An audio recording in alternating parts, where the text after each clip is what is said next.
श्री कृष्ण जी ने कहा, हे देवर्षि नारद, मुझे बार बार अकारण कलंक लग रहा है। इस कारण मुझे अत्यंत पश्चाताप है।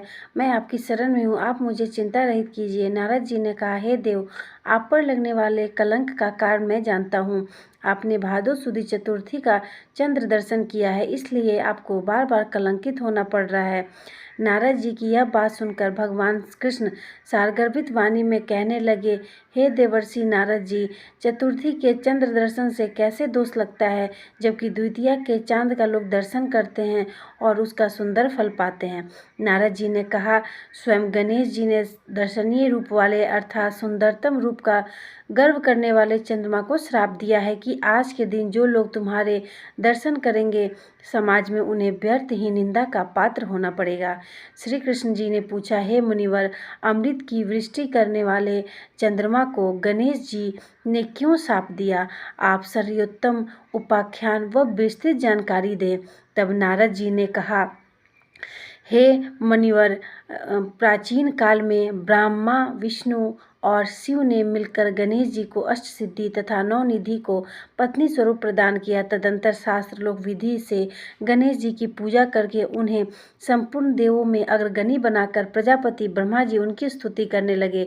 ब्रह्मा जी ने कहा, हे हाथी सदृश मुख वाले, हे गणपति, हे लंबोदर, हे वरदायक, हे समस्त विद्याओं के अधिपति, हे देवताओं के अधिनायक, हे सृष्टिकर्ता, पालक एवं संहारकर्ता गणेश जी, जो लोग भक्तिपूर्वक आपको लड्डू बढ़ाकर पूजन करके उनके सभी विघ्न दूर हो जाएंगे और दुर्लभ सिद्धि प्राप्त होगी, इसमें कोई संशय नहीं है। जो देवता या दानव आपकी पूजा किए बिना सफलता की कामना करते हैं, उन्हें अरबों कल्प तक की सिद्धि प्राप्त नहीं होती। हे गणाध्यक्ष, आपके कृपा कटाक्ष के बल पर सदा विष्णु पालन करते हैं तथा शिव जी संहार करते हैं। ऐसी स्थिति में मेरी सामर्थ्य नहीं है जो मैं आपकी स्तुति कर सकूं। ब्रह्मा जी के मुख से ऐसी स्तुति सुनकर गणेश जी ने विश्व के अधिपति ब्रह्मा जी से प्रेम पूर्वक कहा। गणेश जी ने कहा, हे जगत के रचयिता ब्रह्मा जी, मैं आपकी भक्तिपूर्ण निश्चल स्तुति से अत्यंत प्रसन्न हूँ। आपकी जो इच्छा है मुझे वर के रूप में मांग लीजिए, मैं उसे पूर्ण करूँगा। ब्रह्मा जी ने कहा, हे प्रभु, सृष्टि के रचना काल में मुझे किसी भी प्रकार की बाधा न हो। यह सुनकर गणेश जी ने प्रसन्न मन से मुस्कुराते हुए कहा, ऐसा ही होगा, अर्थात आपका कार्य निर्विघ्न रूप से चलता रहेगा। ब्रह्मा जी अविष्ट वरदान पाकर अपने लोक को चले गए। इधर स्वेच्छा से भ्रमण करने वाले गणेश जी ने सत्यलोक से चलकर अपना अद्वितीय स्वरूप धारण किया। आकाश मार्ग से चंद्रलोक जा पहुंचे। रूपशाली चंद्रमा ने गणेश जी के ऐसे हास्य योग स्वरूप को देखा जिसमें उनकी लंबी सैंड, सूप के समान कान, लंबे दांत, भारी भरकम तोंदीला पैट और चूहे के वाहन पर आसीन है। ऐसे विस्मयकारी रूप को देखने से रूप गर्वित चंद्रमा को हंसी आ गई। चंद्रमा के हंसने से गणेश जी कुपित हो गए, उनकी आंखें क्रोध से लाल हो गई। उन्होंने चंद्रमा को शाप दिया कि तुम दर्शनीय एवं सुंदर रूप वाले मुझको देखकर हंस रहे हो। गणेश जी ने कहा, चंद्रमा, तुम मद मर्पित हो रहे हो, इसका फल तुम्हें बहुत जल्द भोगना होगा। आज के शुक्ल चतुर्थी के दिन कोई भी व्यक्ति तुम्हारे पापी मुख को नहीं देखेगा। जो व्यक्ति भूल से भी तुम्हारे मुख को देख लेगा उसे अवश्य कलंकित होना पड़ेगा। नारद जी कहते हैं, हे कृष्ण जी, ऐसे भीषण शाप सुनकर विश्व में हाहाकार मच गया। उसी दिन से चंद्रमा अपना स्थान जल में बनाकर रहने लगे। इधर देवता, ऋषि और गंधर्वों को बड़ी निराशा हुई। वे सब दुखी होकर देवराज इंद्र के नेतृत्व में पितामह ब्रह्मा जी के लोक में गए। ब्रह्मा जी का दर्शन करने के बाद उन लोगों ने चंद्रमा के वृत्तांत का वर्णन किया कि आज गणेश जी ने चंद्रमा को शाप दे दिया है। तब ब्रह्मा जी ने सोचकर उन देवताओं से कहा कि देवताओं, गणेश जी के शाप को कोई नहीं काट सकता, न तो मैं काट सकता हूँ और न ही विष्णु इत्यादि देवता भी, ऐसा निश्चय जानिए। इसलिए हे देव, आप उनकी शरण में जाएं, वे ही चंद्रमा को शाप मुक्त कर सकते हैं। तब देवताओं ने पूछा, हे पितामह, हे अति बुद्धिशाली, हे प्रभु, किस उपाय से गजानन प्रसन्न होकर वर देंगे? आप उसी उपाय को बतलाइए। ब्रह्मा जी ने कहा कि गणेश जी का पूजन विशेषतया कृष्ण चतुर्थी को रात्रि में यत्न पूर्वक करना चाहिए। शुद्ध घी में उन्हें मालपुआ, लड्डू आदि बनाकर भोग लगाना चाहिए। स्वयं भी इच्छा अनुसार मिष्ठान, हलवा, पूरी, खीर आदि का भोग लगाकर प्रसाद ग्रहण करना चाहिए। ब्राह्मणों को दान स्वरूप गणेश जी की स्वर्ण प्रतिमाएं देनी चाहिए। देवगुरु बृहस्पति को भेजा और उन्होंने चंद्रमा के पास जाकर ब्रह्मा जी को बताई और विधि सुनाई। चंद्रमा जी ने ब्रह्मा जी की विधि के द्वारा गणेश जी का व्रत एवं पूजन किया, जिसके फलस्वरूप प्रसन्न होकर भगवान गणेश जी प्रसन्न होकर उनके सम्मुख गणेश जी की कीड़ा करते देखकर चंद्रदेव उनकी स्तुति करने लगे। चंद्रमा ने कहा, विभो, आप समस्त कारणों में आदि कारण, आप स्वर्ग एवं सबके जानने योग्य हैं। आप मुझ पर प्रसन्न होइए। हे देवाधिपति, हे जगन निवास, हे लंबोदर, वक्रतुंड, हे गणेश जी, हे ब्रह्मा विष्णु से पूजित, मैंने गर्व के कारण आपका उपहास किया था, उसके लिए मैं आपसे क्षमा प्रार्थी हूँ। आप मुझ पर प्रसन्न होइए। हे गणेश जी, जो आपकी पूजा न करके अष्ट सिद्धि की इच्छा रखते हैं, वे वास्तव में मुख और संसार में भाग्य हैं। मुझ अब आपके संपूर्ण प्रभाव का ज्ञान हो गया है। जो पापात्मा आपकी पूजा से विमुख रहते हैं, उन्हें नरक में भी स्थान नहीं मिलता। चंद्रमा द्वारा ऐसी स्तुति सुन गणेश जी हंसते हुए मेघ के समान गुरु गर्जना में बोल उठे। गणेश जी ने कहा, हे चंद्रमा, मैं तुम्हारे ऊपर प्रसन्न हूँ। तुम्हारी जो इच्छा हो वह तुम मुझसे वरदान के रूप में मांग लो, मैं तुम्हें देने के लिए तैयार हूँ।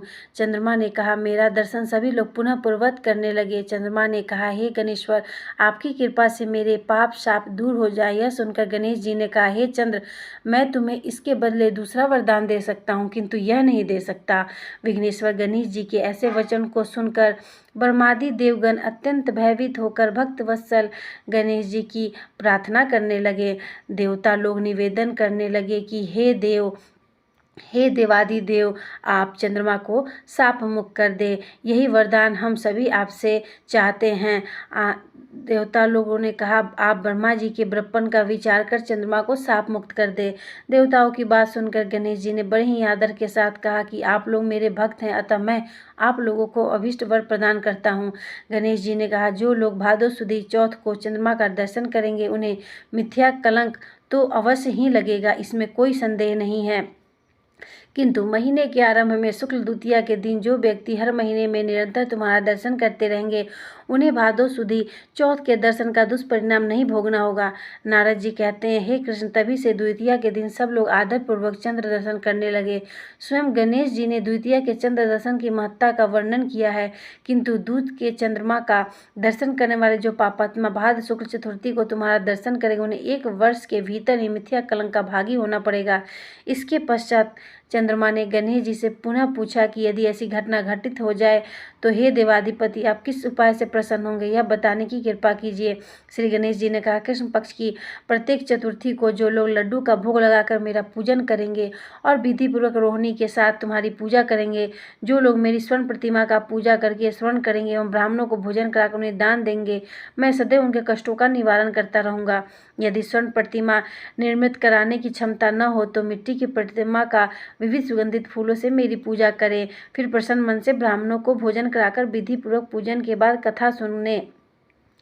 उसके बाद उन्होंने कहा कि हे ब्राह्मण, आप लोग मेरी पूजा को स्वीकार करें। आप हमारे इस दान से प्रसन्न होइए और सदैव सभी समय हे देव, आप हमारे कार्यों को निर्विघ्न पूरा करें। आप सम्मान, उन्नति, धन्य धान, पुत्र पौत्र आदि देते रहें। हमारे वंश में विद्वान और गुणी आपके भक्त पुत्र उत्पन्न होते रहें। तदंतर ब्राह्मण को यथाशक्ति दान की दक्षिणा दे। नमकीन पदार्थों से रहित होकर लड्डू, मालपुआ आदि मीठे पदार्थों का ब्राह्मण को भोजन कराकर स्वयं इच्छा अनुसार भोजन करें। इस प्रकार व्रत रहकर पूजन करें। मैं सदा विजय कार्य में सिद्धि, धन धान, विपुल संतति देता रहूँगा।